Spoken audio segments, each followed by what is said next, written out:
भगवान विष्णु सहस्रनाम में भी लिखे हैं, आत्मयोनि स्वयं जातः वैखानः सामगायनः देवकी नंदन स्रष्टा क्षितिशः पापनाशनः। ये विष्णु सहस्रनाम में लिखा है कि भगवान जो है, विष्णु भगवान जो है, मनुष्य के पापों का हरण कर देते हैं।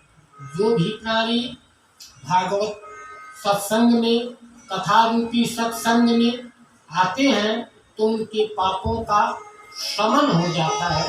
सोना काई नहीं लगे, लोहा घुन नहीं खाए, बुरा भला जो दुर्भगत कबहू नरक नहीं जाए। तो ध्रुव महाराज को सुनीति माता जी ने उनको समझाया कि बेटा, जीवन में वो भी तुम्हारी विमाता है, माता ही है, और माता जी का कहना मानना चाहिए। कोई बात नहीं, ऐसा करो बेटा, आपको यदि उच्च पद प्राप्त करना है तो नारायण का, भगवान का ध्यान करो। जैसा कि भागवत में भी लिखा गया है, नारायण कवच का पाठ करने से, लक्ष्मी कवच का पाठ करने से, लक्ष्मी कवच का भी पाठ करने से पापों का शमन हो जाता है। तो सुनीति ने बेटा से कहा, पुत्र ऐसा है कि माता ने तुमको ठीक ही कहा है, अभी तुम्हारे अंदर वो चीज नहीं है। तो बोले वो चीज कैसे प्राप्त होगा? बोले भगवान की शरण में जाओगे तभी प्राप्त होगा। तो चलते चलते रास्ते में नारद जी मिल गए, चलते चलते रास्ते में नारद जी मिल गए। बोले कहाँ जा रहे हो? बोले कहाँ जा रहे हो?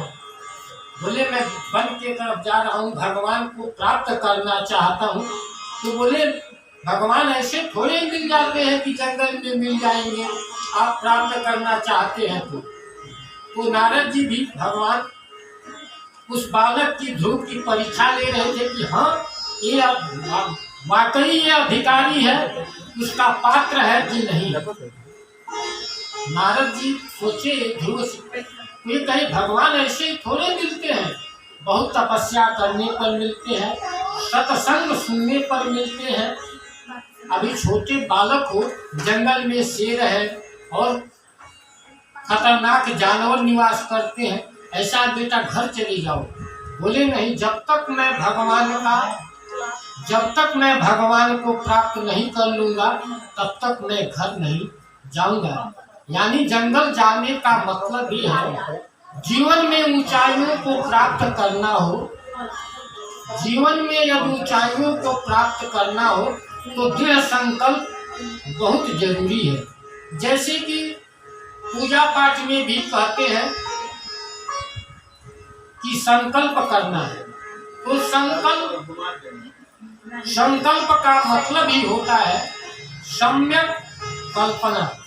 सम्यक माने होता है ठीक ठीक कल्पना को ही संकल्प कहते हैं। सरल, सीधी और सटीक परिभाषा।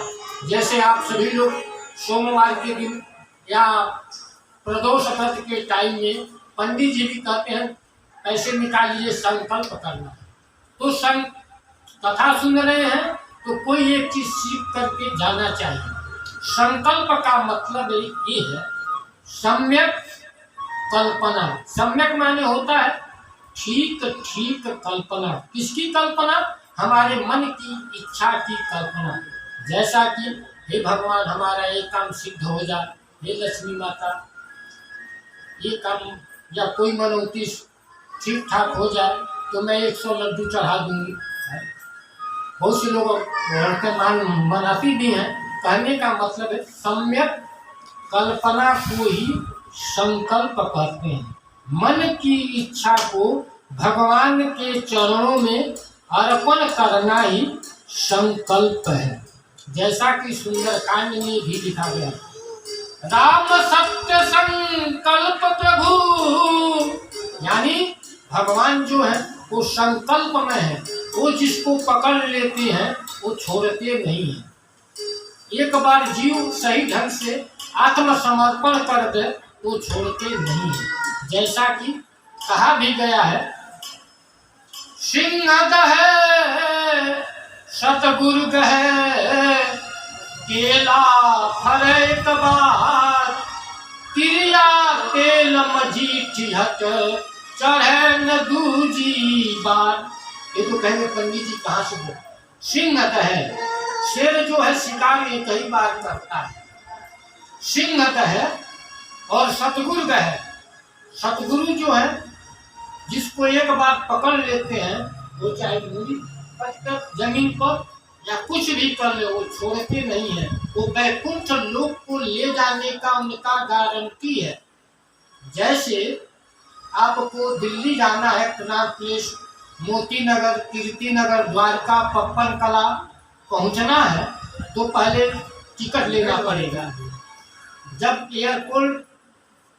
एयरपोर्ट पर जब बोर्डिंग पास बन हो जाता है, मुहर लग जाता है, तो एयरलाइंस का काम है ले जाना। ठीक उसी तरह से परमात्मा को वैकुंठ लोक ले जाने का काम किसका है? ये सत्संग का है। उस लोक को ले जाने का काम किसका है? सत्संग का है, भागवत की कथा का है। बताइए, जब धुंधकारी जैसे तर जाते हैं तो हम आप लोग क्यों नहीं करेंगे? यानी मन में एक ऐसा निश्चय दृढ़ संकल्प रखेंगे तो श्योर है करेंगे। श्री कृष्ण भगवान को भी मारने के लिए कभी बकासुर आया, कभी अघासुर आया, सारे आ गए, सारे असुर आ गए। कहने का मतलब ये है कि गम की अंधेरी रात में, गम की अंधेरी रात में दिल को न बेकरार कर, सुबह जरूर होगी, सुबह का इंतजार कर। गम की अंधेरी रात में, गम माने होता है परेशानी की रात में। गम की अंधेरी, ये भगवान को कहना है। कोई कुछ कहेगा, कोई कुछ कहेगा, कोई कुछ कहेगा। गम की अंधेरी रात में दिल को ना बेकरार कर, मन को कभी बेकरार नहीं करना चाहिए। गम की अंधेरी रात में दिल को ना बेकरार कर, सुबह जरूर होगी, सुबह का इंतजार कर। अपने तरफ से अच्छे कर्म करना चाहिए तो सफलताएं जरूर मिलती हैं। यदि आपका विचार अच्छा है तो भगवान पीछे पीछे हुए हैं। जैसा कि गोस्वामी तुलसीदास जी भी महाराज कहते हैं, परहित सहिस धर्म नहीं भाई, पर पीला सम नहीं अधमाई।